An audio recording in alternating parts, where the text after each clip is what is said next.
sore semuanya. Di sini saya ingin mempresentasikan tugas kewirausahaan satu yang bertemakan The Amazing Indian Food. Perusahaan saya yaitu The Amazing Indian Food yang dimana adalah makanan India. Nama saya sebelumnya ialah Priti Angel Fernandez.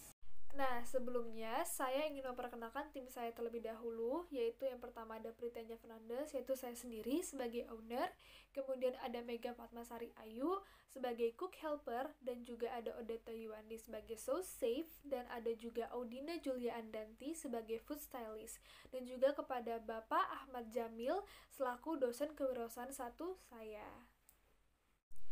Bisa dilihat dari problems atau permasalahan dari PT The Amazing Indian Food bahwa kebanyakan warga Indonesia tidak suka untuk makanan India atau tidak suka untuk mencicipi makanan India, dan yang paling tidak mudah apalagi untuk mencari tempat yang tepat untuk menjual makanan India tersebut.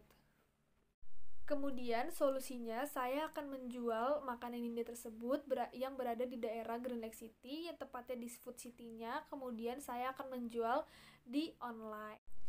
Nah, di sini bisa dilihat target customer dari perusahaan The Amazing Indian Food.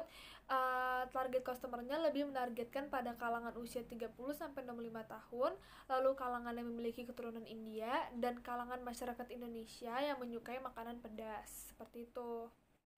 Kemudian slide selanjutnya yaitu ada market sizing. Yang pertama ada PAM, yaitu Potential Available Market. Ini untuk para customer yang dapat membeli makanan Indianya melalui online ataupun datang ke tempat tokonya sendiri. Kemudian ada TAM, yaitu Total Addressable Market, yaitu untuk memberikan customer yang suka dengan rasa pedas atau gurih dan dapat membelinya di online ataupun datang ke tokonya sendiri. Kemudian ada SAM, yaitu Serviceable Available Market. Ini tuh untuk customer yang berkas India dan juga customer yang suka untuk merasakan kepedasan seperti kalangan ibu-ibu. Kemudian ada SOM, yaitu Serviceable and Obtainable Market. Ini tuh untuk kalangan masyarakat seperti ibu-ibu. Nah, bisa dilihat di sini ada competitor dan positioningnya.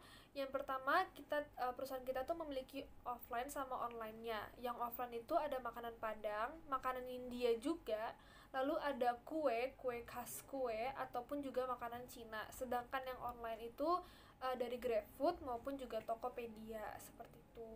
Dan selanjutnya ada monetization atau bisnis model. Pendapatan yang sering dihasilkan yaitu melalui GoFood atau Gojek online, lalu giveaway, kemudian dari media sosial, kemudian juga dari promosi. Dan keseluruhan dari pendapatan tersebut akan dilakukan untuk membuat restoran menjadi lebih baik lagi.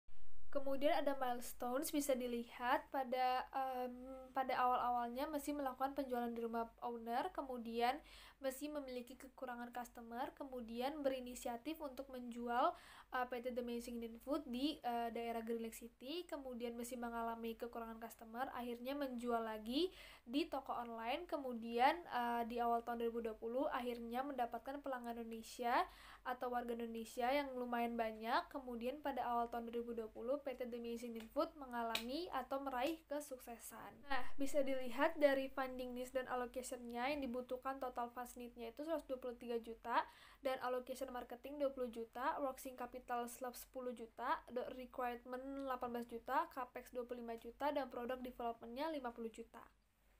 Jadi, marketing dan customer acquisition-nya yang pertama melakukan promosi bahwa makanan India begitu gurih, kemudian memberitahu kepada konsumen bahwa makanan India memiliki jenis yang baru melalui media sosial, kemudian mengikuti perkembangan zaman, dan yang keempat mempunyai akun media sosial agar bisa berhubungan dengan konsumen, kemudian yang kelima melakukan promo setiap bulannya.